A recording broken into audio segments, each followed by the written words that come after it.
hall of the museum, a giant dinosaur skeleton looming above you. As your eyes become adjusted to the dimness of this room, something unnatural is here. Descending from the vaulted ceiling, two winged figures, barbed tails, and horrible, leering maws of sharp teeth flap slowly down to the floor of the museum. Before, everything had seemed so certain, so logical, but now, in the light of these events, a new, horrible truth begins to dawn upon you.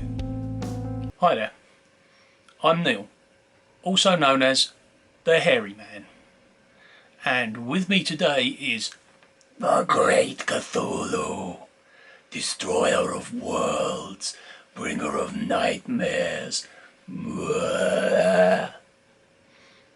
Alright, it's a hand puppet, but what the heck. Right, today I'm going to talk to you about a product that I've just purchased. It is this. Yes, now this might look like an oversized mouse mat to you, and that's pretty much what it is, but this is a gaming mat for this, oh god it's heavy, game, Mansions of Madness. Now this is a game that's been around for a while, and it's produced by Fantasy Flight Games, and it's set in H.P. Lovecraft's Call of Cthulhu universe. So if you've been living under a rock for the past 100 or so eons, Cthulhu is a giant tentacled monster that sleeps beneath the sea, waiting until the stars are right, when he and his kind will rise and madness, etc, etc, etc. Now, I like the current edition of Mansions of Madness.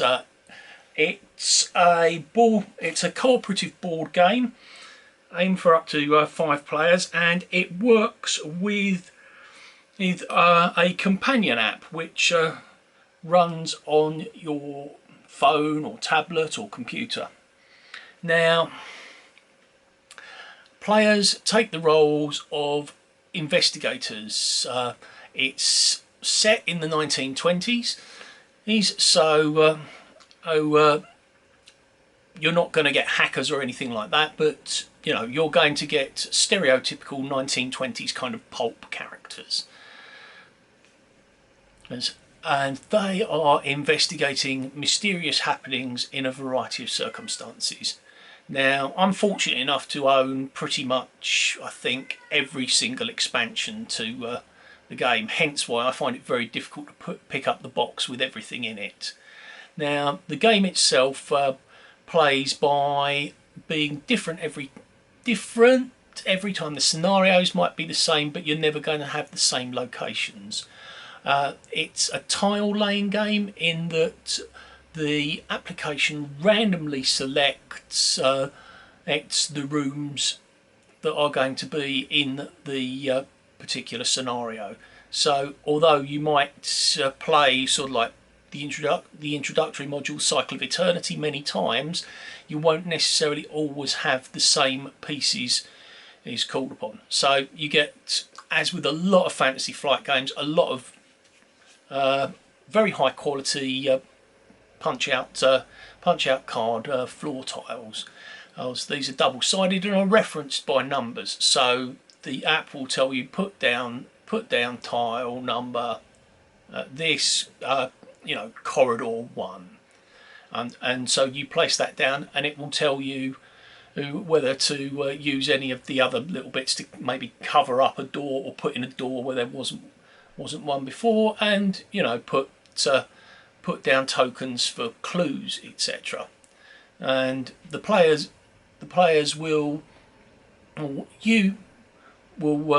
utilise their skills to work their way through. Hang on, I've got one of the. I'll just pick up one of the the character cards here.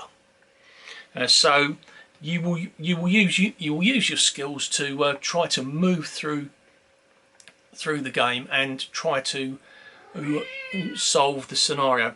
Sorry, somebody hasn't been fed ever. He's only been fed maybe once today, so he's been a bit vocal.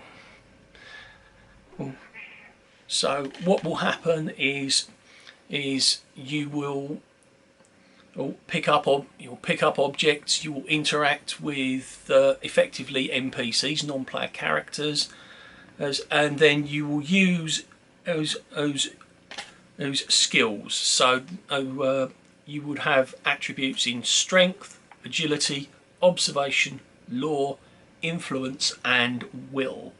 Now these are all given a numerical value, and these are the number of dice you roll. So the dice are 8-sided dice, and they have 3 possible results on them. You have an elder sign, which is essentially a pentagram. You have a magnifying glass, which signifies a clue, and you have a blank. So the idea is every elder sign you roll indicates a success. Every magnifying glass that you roll means that you can use a clue token that you can gain from completing things within the game, and to convert that magnifying glass into an elder sign or a success. So you would move through. A lot of the games are time limited, so after a certain amount of terms the forces of entropy will triumph, or what have you. So that's a brief overview of the game. To do a review of a game this complex is well beyond the scope of just doing in a video. Now, a lot of the mechanics of Mansions of Madness revolves around cards. There are cards for your injuries, there are cards for your insanity, as it were. There are cards for spells, there are cards for items. So a lot of it is knowing where everything is, which is where this playmat comes into its own. So as you can see, it's got pre-printed spaces for placing the different kinds of cards on, allowing you to manage your game area quite well. And I'll put a link in the description to the Etsy store where I found this particular playmat. So delivery was very quick. It was within a week of ordering, and the quality from what I can see, it's very good. It's a nice sort of like cloth on a rubberized neoprene backing, about 3 mil thick, and there are spaces for the common types of card that you would have in the game. If I had one criticism about it, there isn't a space for keeping your clue tokens, but there is plenty of empty space on the mat for keeping that. And again, it also doubles as a large mouse mat if you've got a lot of desk space. So, multi-purpose, I guess. Yes, but it doesn't necessarily add anything to the game. It just makes things a little easier to see by keeping things in a neat, orderly fashion. There's nothing to stop you laying out your cards like that.